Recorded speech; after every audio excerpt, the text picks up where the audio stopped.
Equalizers are required to reduce. Now options are SNR, signal to noise ratio, attenuation, then BER, bit error ratio, or response time of the networks. Now these correct options are all of these actually. But if you have to choose the best one out of it, the answer will be BER or bit error rate. So what are equalizers in communication system? Now just assume that you have recorded a sound. When you are recording a sound, say for example a waveform will be formed.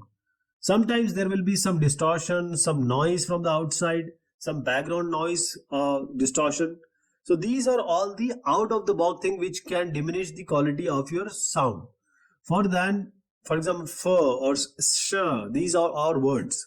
So we need to equalize this whole waveform so that whosoever hear this sound is, say, hearable. So when we talk about the communication system, we have a transmitter and the transmitted signal is passing through a channel.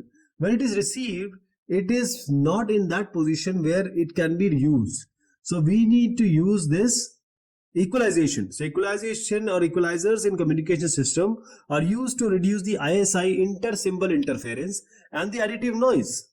So this ISI occurs when the transmitted pulse spreads out due to the channel's dispersive nature, causing adjacent pulses or the waveforms to overlap with one another. So the main function of the equalizer is to reconstruct the actual signal with the help of channel response and estimated signal and symbol. Now you see this is a very fine signal being sent.